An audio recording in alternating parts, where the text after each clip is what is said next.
ასე აღნიშნეს ჩემმა პატარებმა 26 მაისი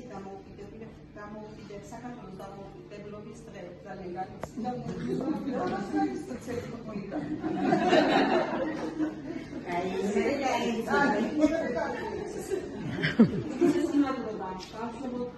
ქვეყანას მშობლებო დამწრე საზოგადოება და ასევე ეხლა ბიბლიოთეკას რომ აი ესე იმას ვიძლებთ ხოლმე ყოველთვის.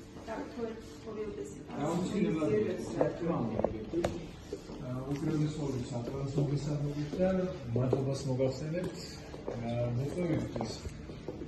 ჩემთვის იყო რამდენიმე მიმართულები ძალიან საინტერესო თქვენთან ვიზიტი. ერთი რომ ჩემი ყოფილი და მოქმედი სამსახურები ასე კოლაბორაციაში არიან ერთმანეთთან და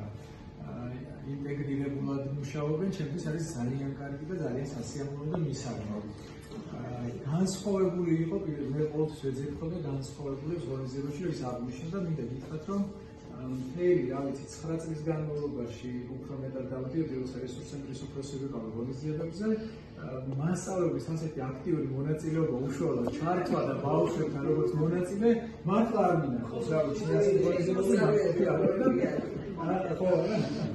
ძალიან მიხარია, რომ და კიდევ იგრძნობა ის, რომ ნაბახტების სკოლაში, რასაც მე ვამბობ ხოლმე, რომ თემში ზოგადად როცა ვსაუბრობ სოფლის სკოლებზე, ეს არის ერთი დიდი ოჯახი, რომელიც მართლა კულტურულ საგანმანათლებლო სივრცეს ქმნიან იქ და მე ამ კულტურას აზიარებენ კიდე ამ საზოგადოებაში და მიხარია თქვენი გაცნობა, მიხარია თქვენი ნახვა, ესეთი გამორჩეულები რომ ხართ, ნიჭით, ცეკვავთ, მღერით და მით უმეტეს იმ ფონზე, მე კარგად ვიცი თქვენი საგანმანათლებლო ტკივილი შეიძლება ასე უწოდოთ, რაც არის, რომ არ აქვს თქვენი სკოლა და ჩვენი დიდი ტკივილი არის მაჩვენე და ის ზუსტად ამას ვამბობ, რომ მიუხედავად ამ ყველაფრისა, თქვენ მაინც ნახულობთ ძალასაც, ენერგიასაც, დროსაც და გარემოსაც იმისთვის, რომ ესეთი კარგი ღონისძიებები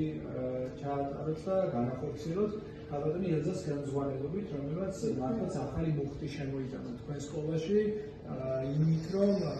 არა მარტო იმით, რომ ახალგაზრდა დირექტორი გაქვთ, ასევე იმით, რომ თქვენ მეტად იცოდეთ რამდენ ზრუნავს და მიუხედავად იმისა, რომ თქვენ ვერ